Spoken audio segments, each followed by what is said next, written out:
Please welcome Francis Ford Coppola.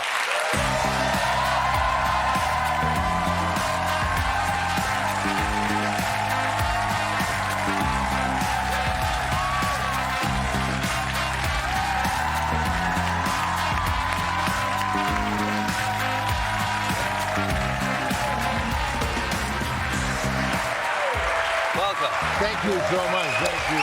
Thank you. Thank you.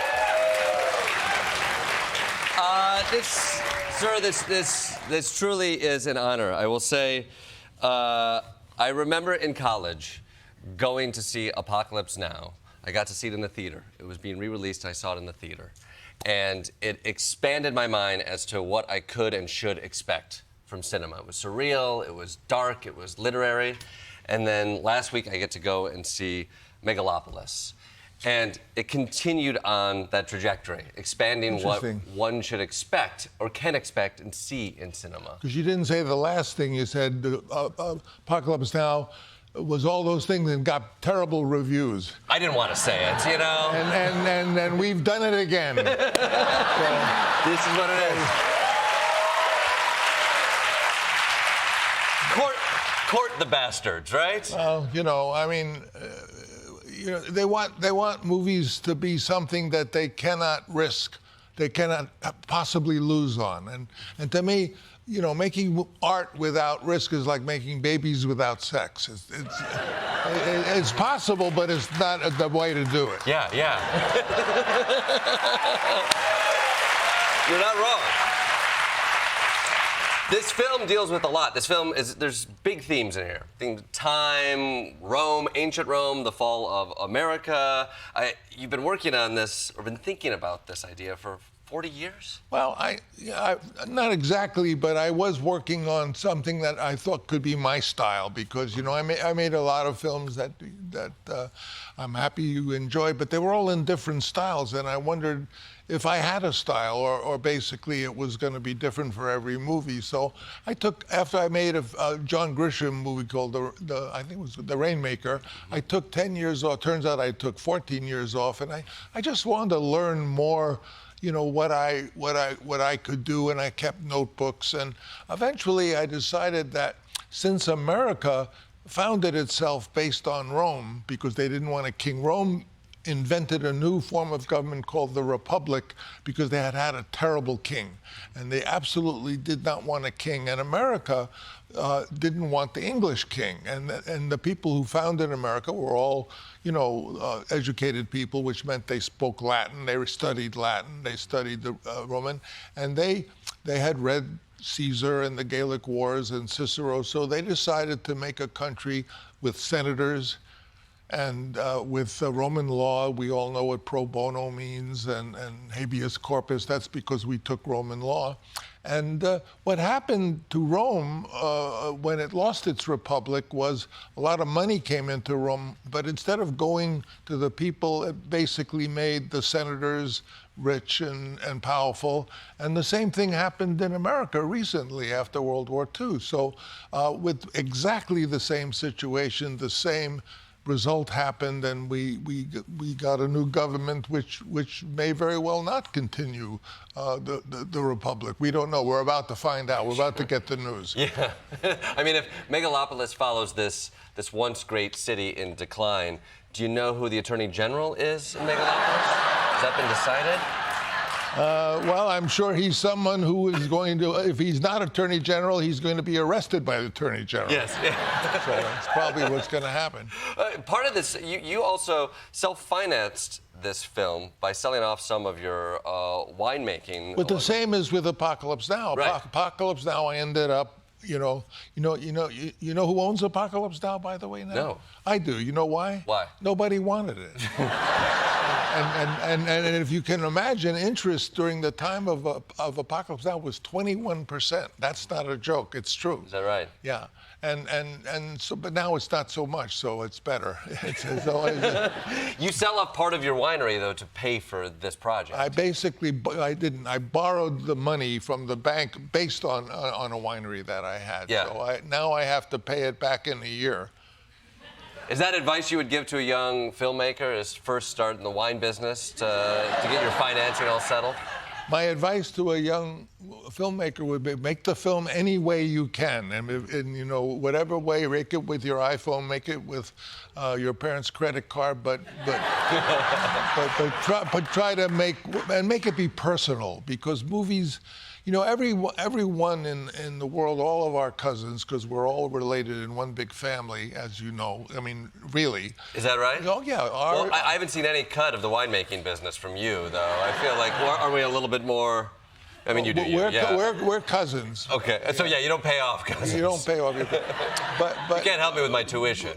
Yeah, and we've only existed for about 300,000 years, and we know only, since this writing has only been 7,000 years, we only know what happened the last 10,000 years, and that's when the men really took over, and we had for the first time a patriarchy. Before that, we don't know what we had. It might have been better, but we have no way. We can guess. And if it was a matriarchy, the thing that's different between a matriarchy and a patriarchy is that the women didn't really give orders, but they were good colleagues. And we worked together, and we ensured, you know, that there was enough water for the kids, and there was this and that. Women are very, very good leaders. They really, and they are. It's true. I know.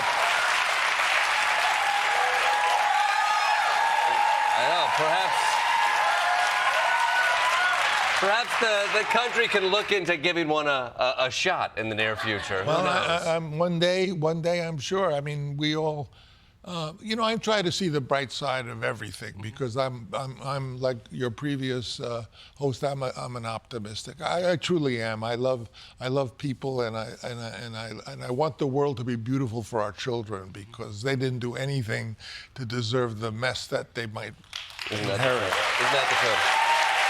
There's a lot of hope in Megalopolis. There is.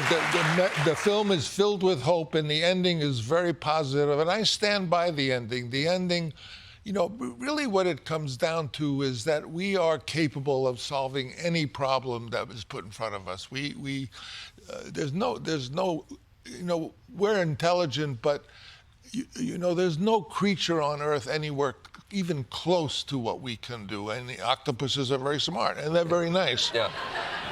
But the human being is extraordinary.